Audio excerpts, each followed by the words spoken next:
Alright, good morning guys, and welcome back to my home kitchen.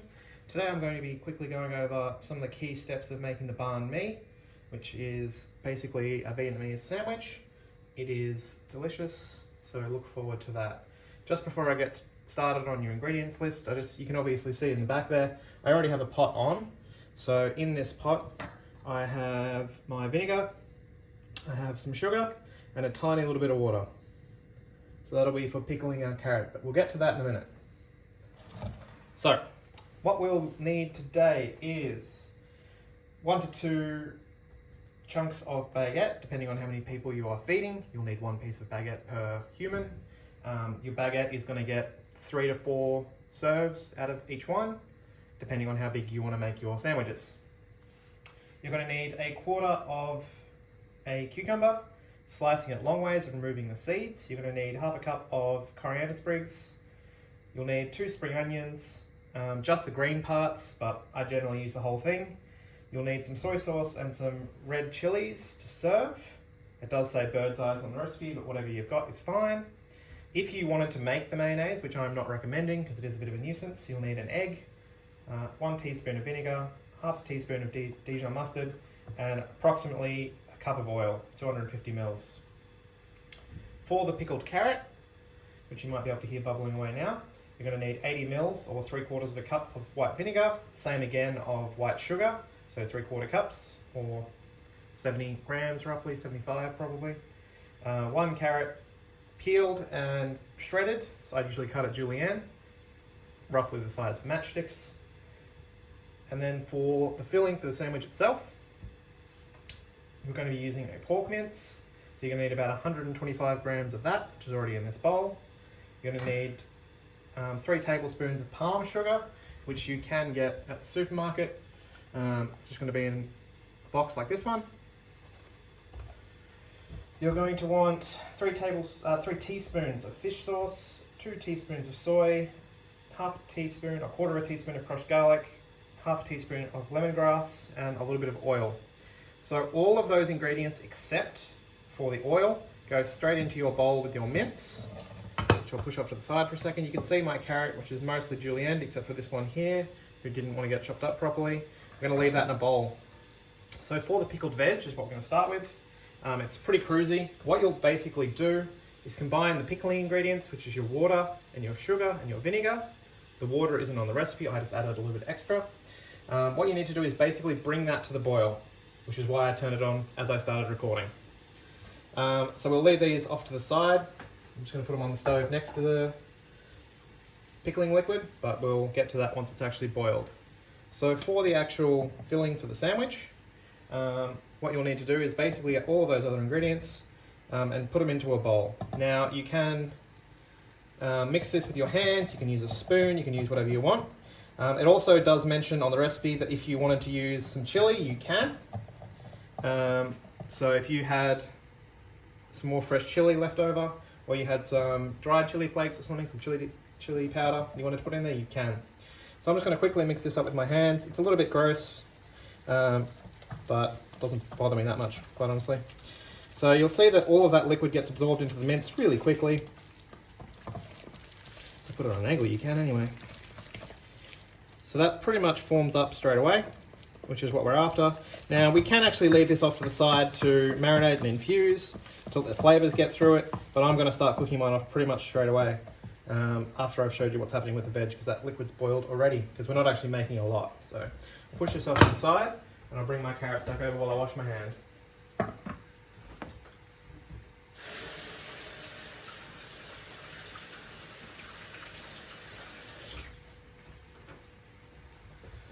So over in the distance, you might be able to hear my liquid bubbling away.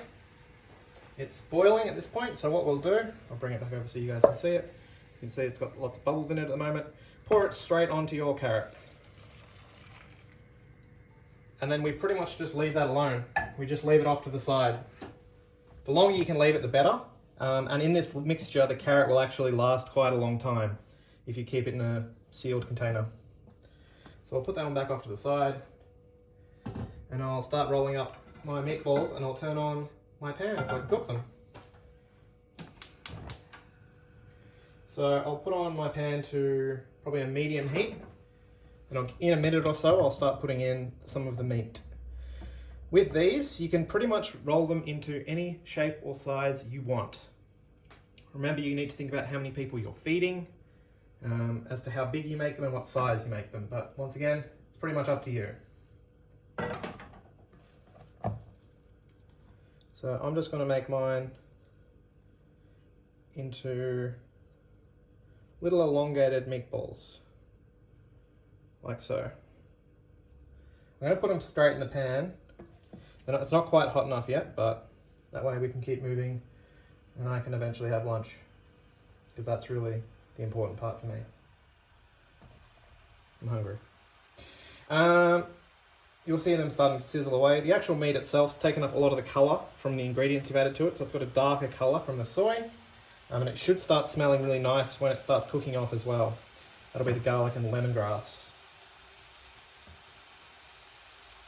So if you keep these around the same size, cooking time will be pretty even. And they'll be pretty consistent in your foodstuffs. And probably 2 of these is going to fill one of the pieces of bread I have sliced up. So I'll have enough for probably 3 or 4 people.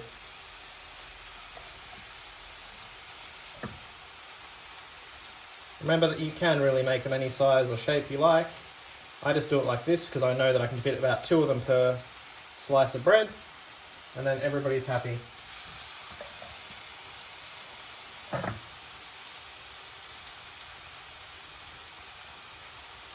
There they are.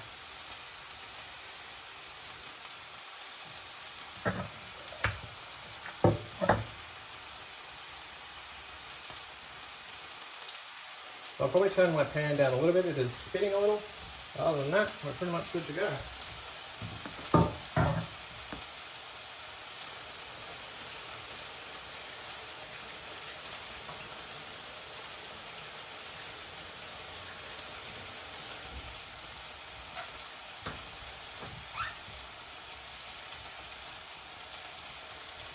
Give my soap a quick wipe. So I can put my other board over here.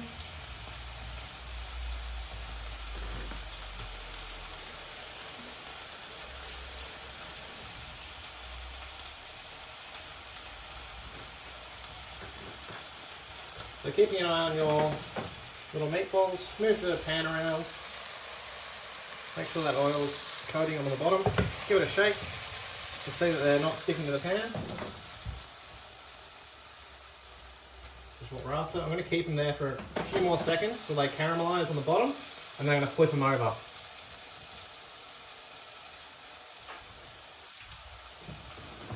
So the other ingredients that I chopped up before, I already have ready to go.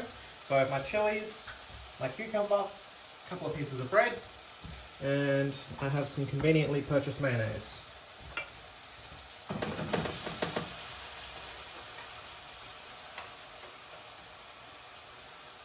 So just carefully, bring this over here so you can actually see.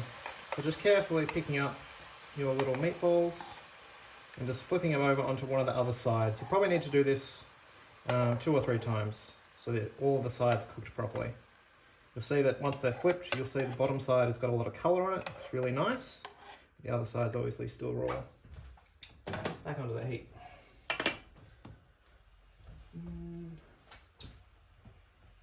Bring my carrot back over as well because I'll need that shortly. There's enough room, I can do this. Beautiful. So with the actual assembly of your foodstuffs, from this part, hopefully you can figure it out yourselves, but I'll go through it briefly. Just open up your pieces of bread.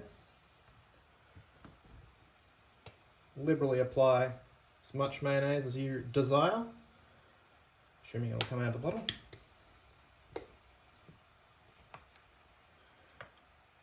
So I'm just going to do a few lines on the top and bottom.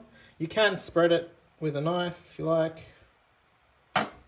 Oh no!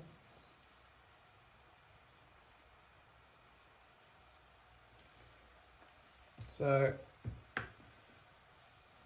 stay open, jerk. And then it's just a case of stacking up and making a sandwich, which hopefully you can manage. I'm hopeful.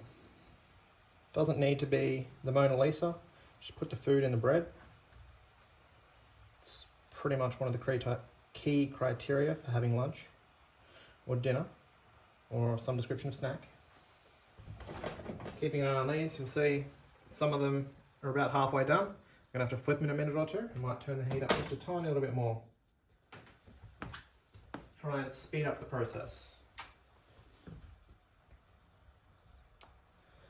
Now, ideally I'd let this carrot sit for a little bit longer, but I might actually pick out a few pieces to put in my sandwich straight away, and I'll leave the rest to continue pickling up the back. Just be careful, guys, it will still be hot. You'll see that after being in the actual pickling liquid, the carrot itself is starting to soften. It's picked up a bit of the sweetness, and it's a little bit acidic from the vinegar and sugar. So it's going to have a bit of an interesting flavour and texture. Straight in. Once again, put in as much or as little as you like. It's your sandwich, you do you. Now, you are meant to put coriander, spring onions and chilli in it. I forgot spring onions and I don't love coriander that much, so I didn't buy any. So I'm down a few ingredients today, but sure it'll be fine. If you wanted to add different sauces, you could, but this is how it's made generally. There is one ingredient that isn't actually listed on this recipe, which is often in a banh mi, which is going to be a pate. A lot of people don't particularly like it, so I generally don't include it in this recipe, because otherwise it just goes to waste. If you did want to use it yourself, you go right ahead. You could just slather that on top, or just before your mayonnaise perhaps, in any order you want, because once again, it's your sandwich, you do as you see fit.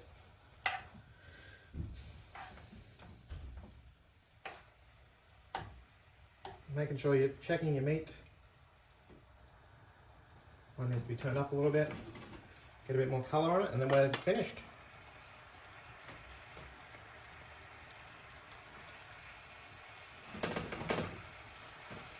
As you can see, they're cooking away nicely. We're almost finished.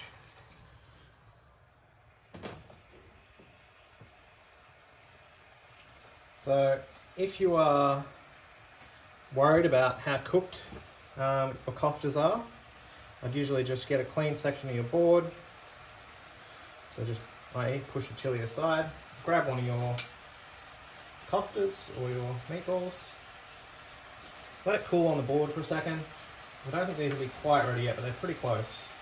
I picked one of the smaller ones. Generally, I recommend picking one of the bigger ones when you do this. So all you'll need to do is just cut it open. Have a look on the inside.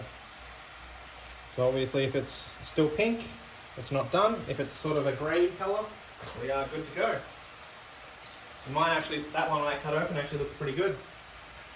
So I'll put some of these onto the bread and call it a day. Spin that one back around. Straight from the fry pan into my sandwich.